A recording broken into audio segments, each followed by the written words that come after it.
Here it is, as promised. My reading off of Bill Miller's editorial about the Massacre of Bluff Creek. Now, this was written in 2009, but I think it's still just as relevant 11 years later. The Massacre at Bluff Creek, Just When You Think You've Heard It All, by Bill Miller. Just when you think you've heard it all, there comes a story so bizarre that it boggles the mind as to how it could have possibly gotten started in the first place. As I looked into the matter for myself, so to see what evidence someone could possibly produce in support of such a horrific claim as alleging that a family of Sasquatch were murdered in Bluff Creek, California in 1967 and were then butchered like something out of a B-grade horror movie, I found myself in total disbelief as to the extent that someone would go to try and sell a story and how gullible others would need to be to buy into it. It was soon apparent to me that this tale was born not from fact, but rather from rumor and innuendo with an added sleight of hand. It has been said that the bigger the lie, the more people will believe it. These words could have never been truer in this case, or how else could otherwise intelligent people have been taken in while what I refer to as tabloid research practices had taken them over. Allegations being born through what I deemed to be poor investigational standards were quickly being leveled as select individuals before a real inquiry had even begun. Because so much of this story appears to have been created from fallacy, it is difficult to imagine that an agenda wasn't being fulfilled somehow by shooting first from the hip and then asking questions later. It wasn't long before a select few individuals were claiming to have inside information about a very, very dark secret pertaining to Bluff Creek, and without first offering any specific substantiated details. They were instead demanding answers. In one particular case, the idea of taking a polygraph examination was being sought for John Green by one Dave Paulides, author of the books titled The Hooper Project and Tribal Bigfoot. But before I get started, I would like to share some of what I had pieced together of this alleged massacre at Bluff Creek by putting some of the widely scattered about and far too often unfounded assertions being made based solely on what I consider to be poor investigational practices and interpretations evolving around a darkened, over-contrasted, multi-generational film copy. The first I had heard of anything, whereas Roger Patterson and Bob Gimlin had partaken in the slaughtering and butchering of a family of Sasquatch in Bluff Creek back in the fall of 1967, came by way of Bobby Short. Bobby has one of the most well-known sites on Sasquatch, known as Bigfoot Encounters. At the time, I was not yet privy to the details pertaining to what was being alleged to have occurred in Bluff Creek concerning the killing of a family of Sasquatch. Instead, I was offered a short, simple, generic response on June 11th of 2008, which said, "Let me take you back to times when Rene Dahinden used to say he had a secret about the filming of the Patterson creature. I know the real truth, and I suspect John Green does too. But the trouble is, with advancements in technology, it would appear that keeping the secret isn't going to work any longer. Ask him. If he won't tell you, I will."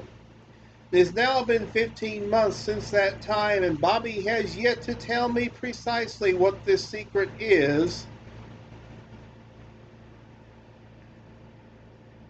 that John Green was alleged to be harboring.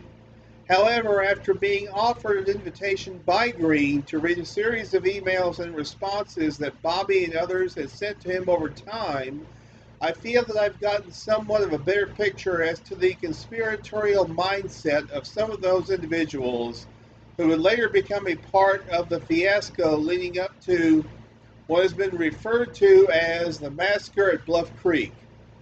Despite John Green and others having written quite thoroughly about the events that transpired, in the summer of 1967 at Bluff Creek, California, and again later that fall when Roger Patterson and Bob Gimlin had gotten a film of what appears to be a female Sasquatch in the same general area. There came no shortage of questions that could have been answered had the interested party had just taken the time to review the available materials already in print. One such source is On the Track of the Sasquatch, written by John Green and published in 1968. On pages 45 through 49 is a summary of the events that caused John Green and Renee DeHenden to merge upon Bluff Creek in the summer of 1967 so to investigate fresh foot tracks that were reported to have been left on the Blue Creek Mountain the night before. During that visit, there was some movie film shot of the area by Renee, along with still pictures by both Renee and John, so to make a record of their trip and what they had seen. My understanding is that sometime after their return to Canada, Renee made an edited version of his film, which was later used to give talks on the subject at various venues. Yet in some of the emails I had read between Green and Bobby Short, there were these types of questions being asked in which the apparent source for Short's information had involved M.K. Davis and a multi-generational copy of Renee's film that Chris Murphy had apparently shared with Davis. Here are some examples of the types of questions that Bobby presented to Green. Have you ever sat down with MK and taken the time to understand it before you cast a critical eye? Am I to understand that you did a quick turnaround immediately after Bud Ryerson's phone call, what you're looking for is here, and flew back down to Orleans Airstrip in a chartered plane with Renee to merely look for more tracks, and that you waited for Don Abbott to arrive several days later, merely so he could look at tracks? Come on, John, it doesn't fly with anyone, least of all me.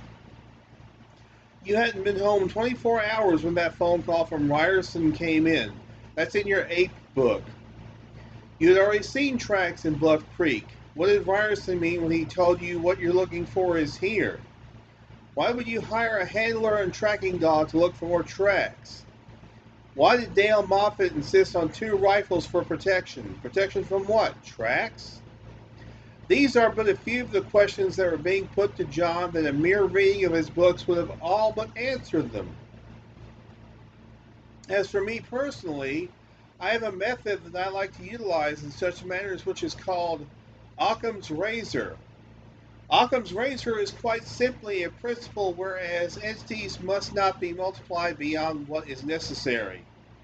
In other words, it was most logical and certainly acceptable that John Green would want to be called if fresh tracks showed up again in the Bluff Creek area so that a tracking dog could be put on the scent as soon as possible.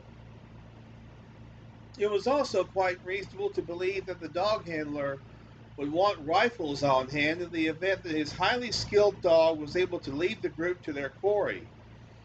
Let us not forget that no one really knew what they were dealing with or what would happen in the event of a confrontation with whatever it was that had been leaving the large tracks on the ground at the time.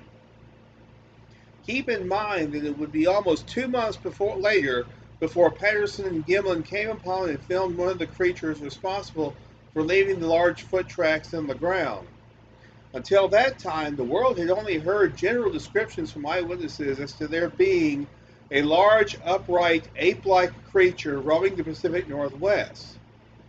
It only made sense that the dog handler would want to play it safe and have the added protection for his canine.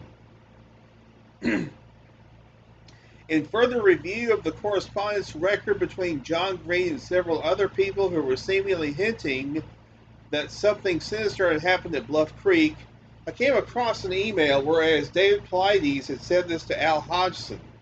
I actually got my hands on a fairly old copy of the PG film, full frame with segments on it that nobody has seen.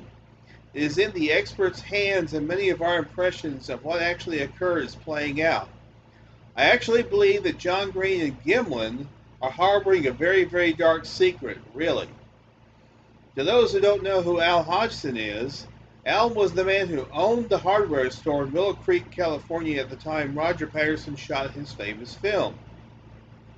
It was the same evening after Roger Patterson had filmed the Sasquatch, October 20th, 1967, when Al had got a call from Roger, who was using the payphone outside of Al's store, so to tell him what he and Gimlin had just witnessed only hours earlier.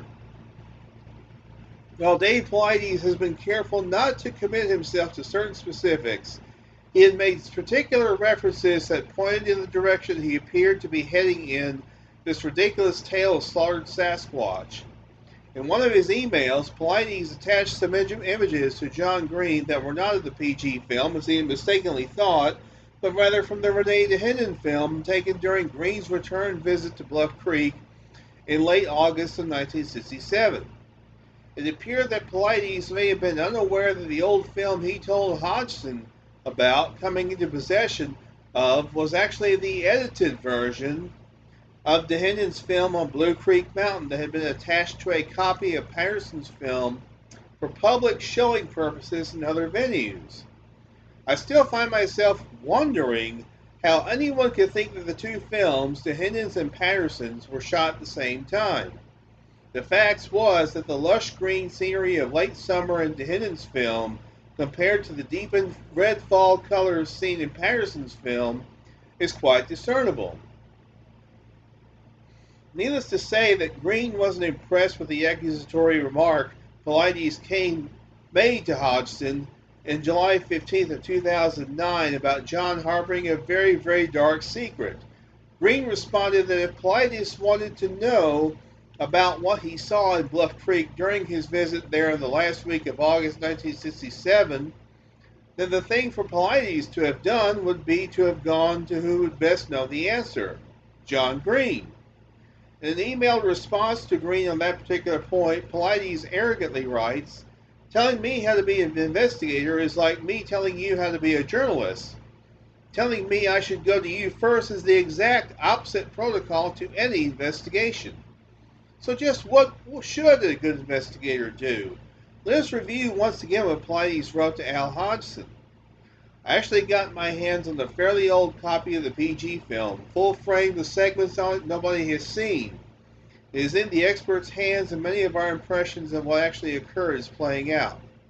In a later email to Green from Paulides, dated August 17th, 2009, Paulides asked this about the film he has had in his possession for at least 1 month.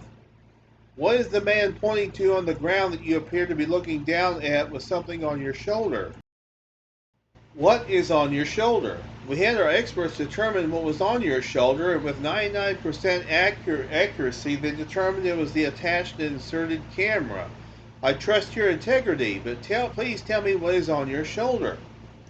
The multi-generational still frame from DeHinden's movie that Paulides is referring to when asking what Green had on his shoulder is seen below. The second image with the movie camera inserted is a crop of the same frame that Paulides also presented to Green. The inserted camera illustration is presented to Green, alleging it to be the large movie camera that Paulides' unnamed experts were 99% sure of seeing. See below. Now, this is from M.K. Davis. It was claimed that there was a movie camera on John Green's shoulder. The problem I have with Paulides and his alleged unnamed experts claiming with a 99% certainty that Green is holding a large movie camera is that they are using a very dark, over-contrasted copy of DeHinden's film. Areas that are dark all blend together, thus making borders all but impossible to determine most of the time. Areas that are brightly lit and heavily contrasted are expanded out of their original borders, thus often giving the interpreter a false image of what's really there. It's also known, or should be known, that movie film, especially Kodachrome 2 film like that which Patterson used, has a highly reflective property and was made for outdoor light exposure. As often happens when copied by way of artificial light, color shifts within the image take place. In other words, colors often look differently on a copy film than they were seen on the camera original. As I looked at these images, I had to ask myself, what kind of expert looking at photographic evidence would want to make a call so bold as to proclaim a 99% certainty of anything from such a poor image source as the one being provided by Politis? It would seem to me that a logical and responsible approach to take would be to want to see the original film, which would undoubtedly be better lit, clearer, sharper, less contrasted, and offer a more accurately colored image for study compared to those images that these alleged experts were willing to rest their hats on. Let's be honest. Who has ever felt that one can see more detail through a dirty window versus a clean one? As of September 17th of 2009, I am told by John Green, owner of a first-generation copy, and Eric DeHinden, current owner of the camera original, that Politis, nor anyone representing him, has sought to see either man's film, which is of far better quality than what Politis was using.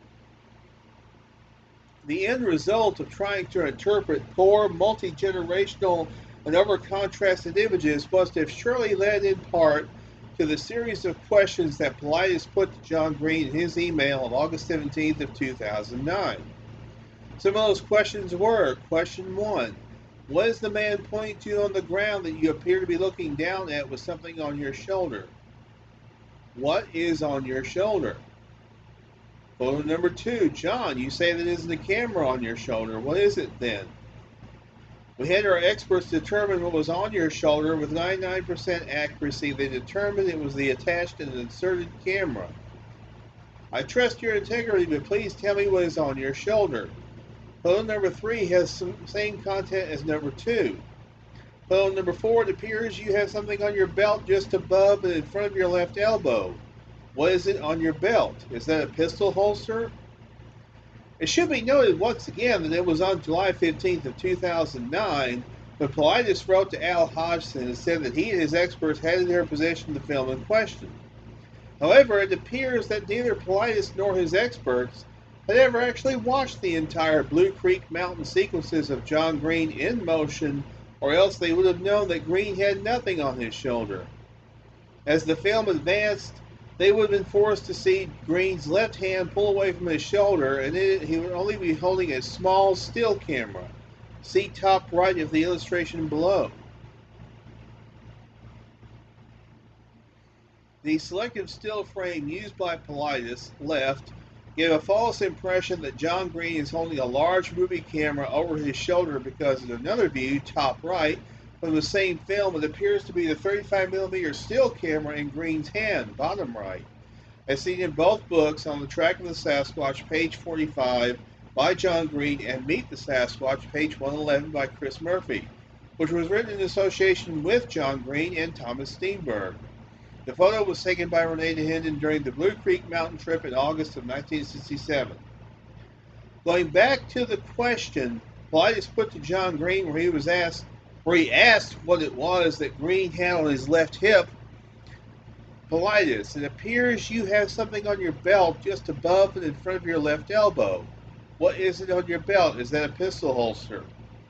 No better example could be made for what not being thorough can do when attempting to interpret images, because had Politis or his alleged experts have just taken the time to study the film, they then should have noticed that when Green turned into the sunlight, that it was quite obvious that he had nothing on his belt that would make one think he may be possibly wearing a holster or a holstered pistol on his left hip. One of several still captures sent to John Green from Politis, asking where they're looking at. Even a simple lightening of an image can oftentimes eliminate unnecessary erroneous interpretations, none of which Politis or alleged experts appear to have done. This method that I speak of is mere common sense in my view. I mean, does not a person who enters a darkened room first consider turning a light on so to better see what's around them? I certainly do. No holstered pistol visible on left hip. Photo of film frame taken by Barry Blunt.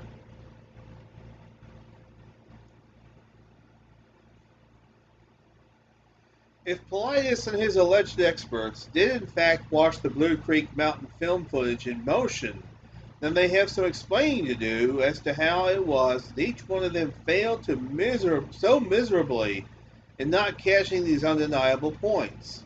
Politis had written to John Green in August 2016 to 2009 and said the following. The job of a professional researcher/investigator is to not pick and choose who they feel is honest and only follow those leads, but to thoroughly and professionally investigate all angles of an incident. This process vindicates the truthful, which I know this is what you want. I have a hard time believing that Politis or his alleged experts implemented that approach when they looked at the images from the Blue Creek Mountain film footage. If anything, it appeared that they did just the opposite, or how else could have many of the questions being put to Green ever have been considered in the first place? So, how did all this nonsense come about, and who was it that started this ill-fated fiasco? Because so little has been learned by those seeking these answers, because the accusers have been vague in their so-called evidence of Green and Gimlin harboring what was alleged to be a very, very dark secret, I can only speculate. Please let me share what I believe may have happened. Several years ago, Chris Murphy sent M.K. Davis a copy of the Blue Creek Mountain film footage so to make some still captures for a project Chris was working on at the time. At some point after that, Davis started analyzing the footage in question on his own. Along the way, and for whatever reason, Davis started thinking he was seeing things within that Blue Creek Mountain footage, and from that he formulated the notion that a slaughter of Sasquatch had taken place in the Blood Creek area on or around the time that Roger Patterson and Bob Gimlin were there, and had gotten the now famous film that Roger shot. From the reading of an email that I received from Bobby Short, it was apparent that Davis had shared some of his thoughts with her, which then led to Bobby telling me about Green having a secret that she believed that she now knew if he wasn't going to tell me what the secret was, then she would. It wasn't until earlier this year, 2009, I started hearing about Davis having posted numerous clips on YouTube.com, whereas MK was alleging he was finding things within the Blue Creek Mountain footage that pointed to a mass murdering of Sasquatch at Bluff Creek. Among some of his claims was that he was looking at a grave site that Green and Dehennon were present at, that a man seen in those images holding a rifle was none other than Bob Titmus, that red blood could be seen on the sand at the gravesite location, that the presence of blood could also be seen on the ground near a pool of water, along with alleged Sasquatch skin seen laid out on the ground, not to mention several other outlandish claims.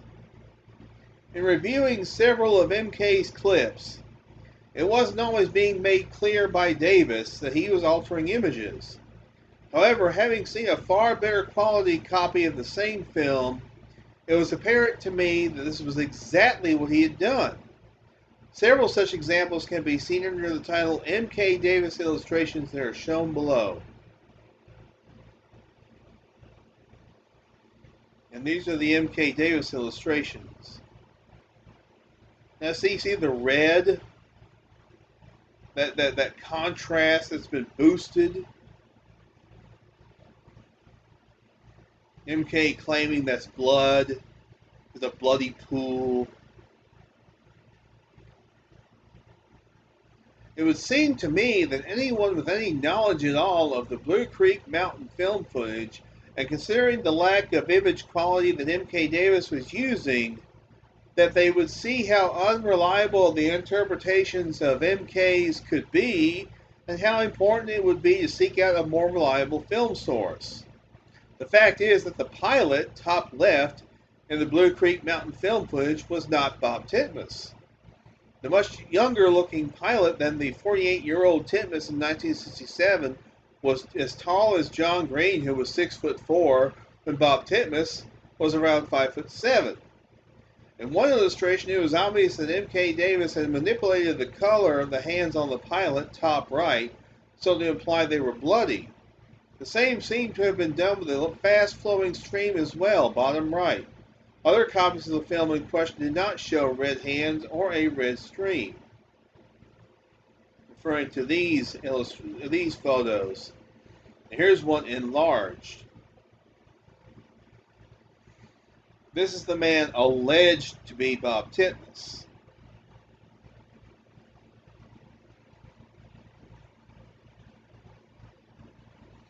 In some instances, there was text added to the illustrated frame stating that the image had been altered. 3 clicks of color was admitted to, but no reference as to what one click represented in intensity.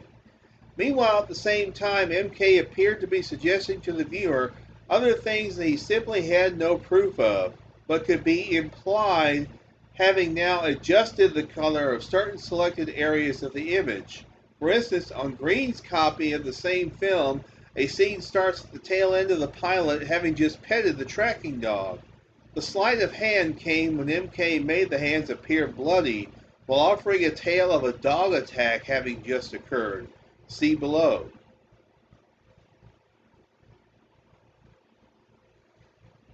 Four-wheel drive, obviously that's the Jeep that they came in.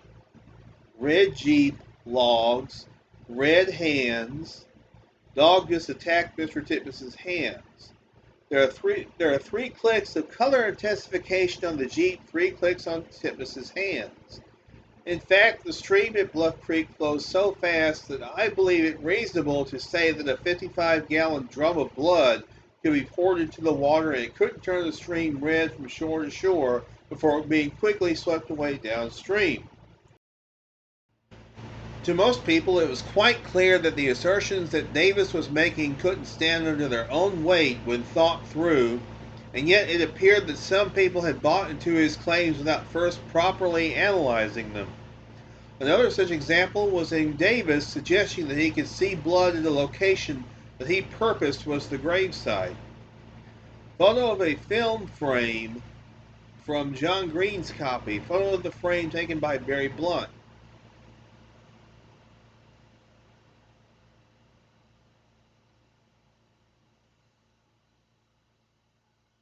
I'm not quite sure. Let's see. Inserted in the above film frame is a view of the log behind John Green. As the movie film advanced, Green moved away from the area marked with an X, and behind him was seen a spot on the tree, whereas the bark was missing. The color of the bark matched that of the blurred reddish-brown spots on the ground. Because blood turns very dark rather quickly when exposed to the air, it didn't seem logical to me to believe that I was looking at blood on the ground. However, it seemed logical that in an area where logging had been taking place and it being obvious that other pieces of bark was scattered about, that the spots asserted to be blood by MK was nothing more than pieces of bark on the ground. This is a photo of Bill Miller holding a large section of bark that is reddish brown in color on its underside. Again, photo taken by Barry Blunt.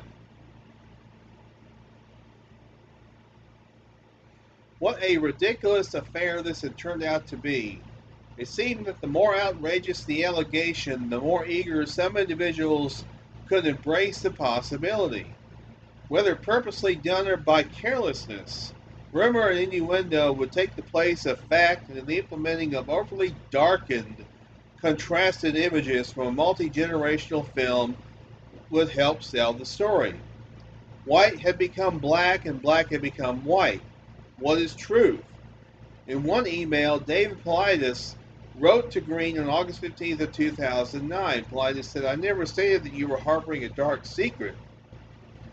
And yet 1 month before and to the day, Paulides had said to Hodgson that, "I actually believe that John Green and Gimlin are harboring a very, very dark secret." Really? Those emails are seen below.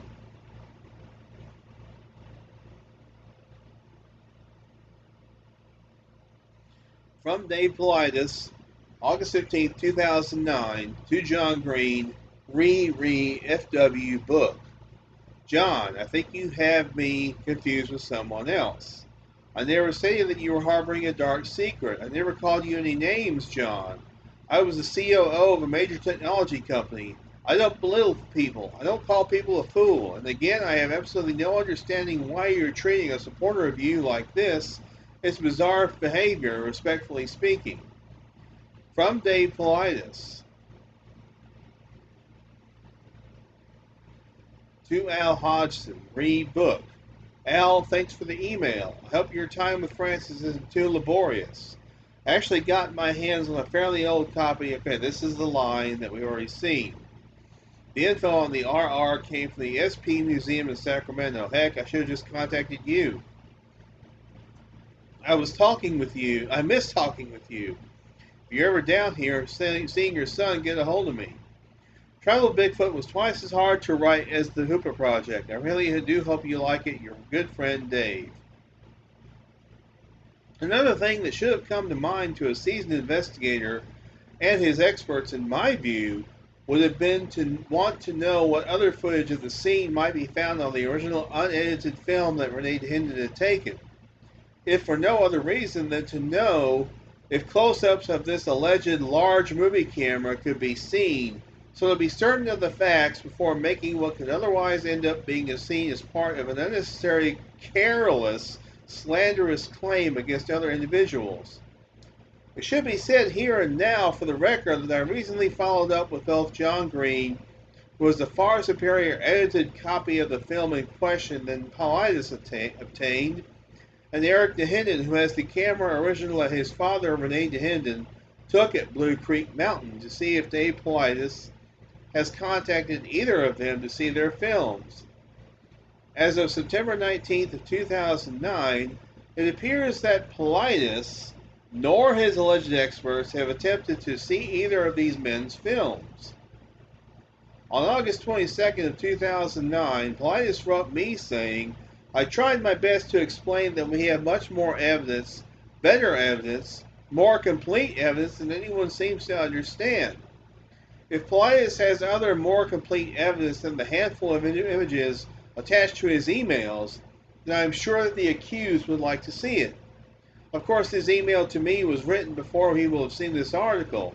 Thus, he may think differently now and not wish to be so arrogant when it comes to the abilities of his so-called alleged nameless experts, at least when it comes to photo interpretation.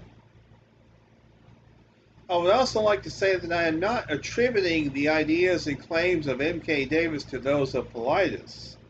What I tried to convey that from the record and the timing of the events, whatever it was that led to the type of questions that Politis was presenting to John Green were most likely born out of the erroneous suggestions being made by Davis.